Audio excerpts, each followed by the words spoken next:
right, folks, here we are. I'm going to ask you to turn to your chorale number 2 in G major.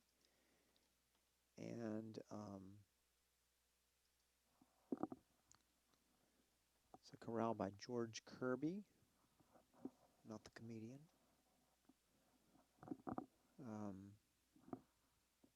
I may be dating myself with that comment. This is for today's spot check. We're going to be looking at phrase 3, and I do want to point out to you that the chorale sounds like this, and we're going to even though these may be just it technically may be just 2 phrases, we're going to divide it up for working units into 4 phrases. I'm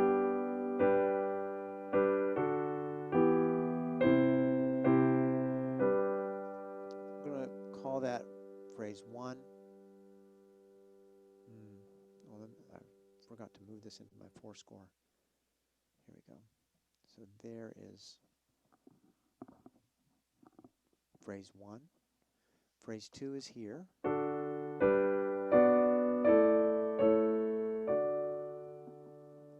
that ends, of course, at the dotted half note.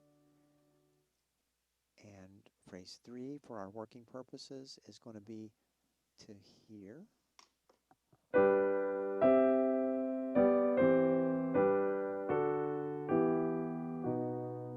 And phrase 4 to the end.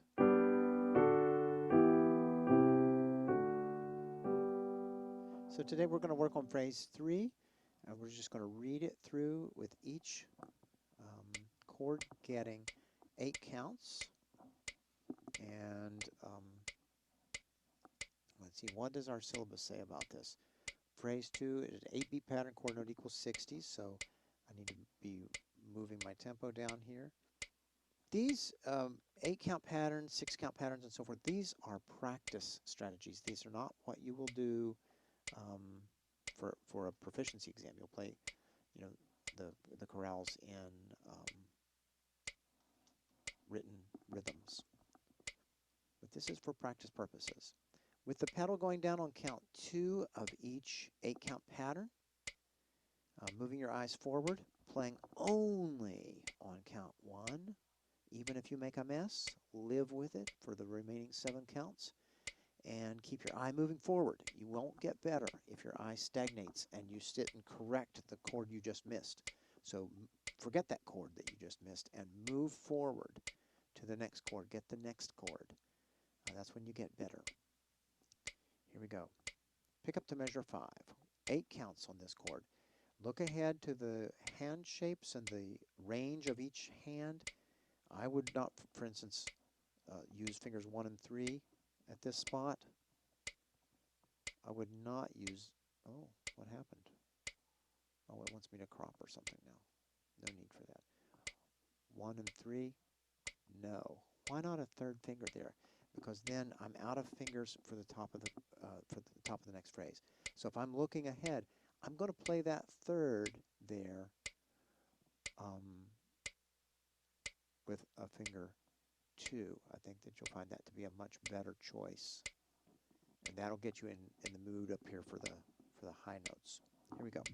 8 counts. 1, 2, ready, go. 1, 2, 3, 4, 5, 6, 7, 8.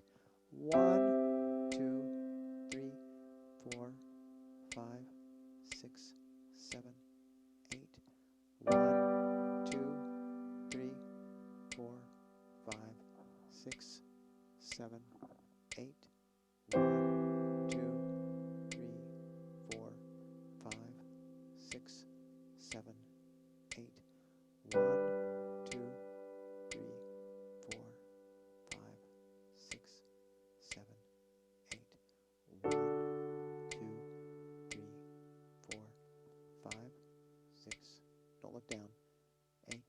1, 2, 3, 4, 5, 6, 7, 8, and stop.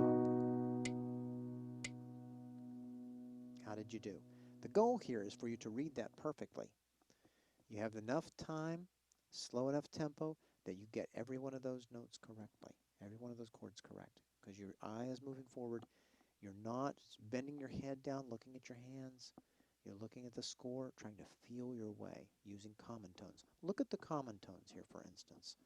We start here with the alto on a G, and we notice that on the downbeat of the next bar, the alto is still a G. The next chord is still a G. The next chord is still a G. The next chord is still a G. And then finally, the alto moves down a step. So that anchors the hand. The alto is so, I feel sorry for altos. They have to sing so many of the same notes over and over again without changes. But for the pianist, we're very appreciative of those stable altos. And then from this point forward, from the fourth beat here forward, you notice a series of descending thirds in both hands, or in both voices, I'm sorry. So at that point, you might want to change fingerings to something that would give you a series of thirds. And you could either change on the fourth beat here, you could change your hand position there, or you could change your hand position on the downbeat there. I would probably suggest there. That would give you a more familiar kind of hand position. So don't neglect the value of common tones. One other very curious and interesting thing that happens in chorales, when we have triads, we have a pattern that emerges, and that's what I'm hoping that you're noticing. If the upper pair of voices is a third, the bottom pair of voices is going to be an octave, a fourth, or a fifth. And the reverse is also true. If the bottom pair of voices is a third or a sixth, which is the inversion of a third, then the upper pair will be a fourth, fifth, or an octave. Let's take a look as we move forward here and see if that's true. Next one, here's our sixth, which is the same thing as a third, and here is our unison, which is the same thing as an octave. So a sixth and an octave here. Then we have a fifth. Down here we have our third. Then we have a fourth. Down here we have our sixth. Then we have a third. Down here we have our fifth. Then we have a third. Then we have an octave. Look at that. Just completely, it's just really amazing to me. Third up here, fifth down here. Third up here, octave down here. So the patterns, once you get used to recognizing the interval patterns, you can, it's a pretty fun thing to find. How far does that go? Fourth, third, third, octave, third, fifth, third, octave, third, fifth, and here an octave or unison and a third. That's exactly consistent all the way through. I see one place in this chorale where that pattern did not stay the same. Do you see where it is? It's right here. That tells you one big important thing. That is not a triad. It is not a triad. Because if it were, it would be following this pattern we just observed. What is that? Can you hear that? It's a 4-3 suspension. So the D is the non-chord tone at the top.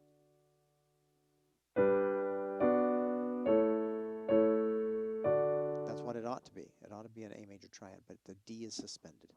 So it's very interesting to find those things. I'll tell you, when you do find exceptions to the rule that we just looked at here about these inverted intervals, you will find one of two things to be true. Either the chord you're looking at is not a triad, could likely be a seventh chord, or as we just saw, some sort of non-chord suspended chord. So it's either not a triad or the triad is breaking voice leading rules.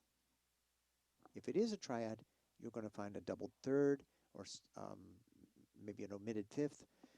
You'll find something not quite right about the triad. And then there will usually, if it's a good composer, you'll find that there's a reason for that. So it's very interesting to find those kinds of patterns. The reason I point this out is because it means something for your hands. And as we do these chorales in different keys, what I'm hoping that you're experiencing is finding the same intervals in different keys so that you experience these patterns in different keys and different topographies. Okay, hope that helps you with that playthrough and a little explanation of the interval patterns that you can expect.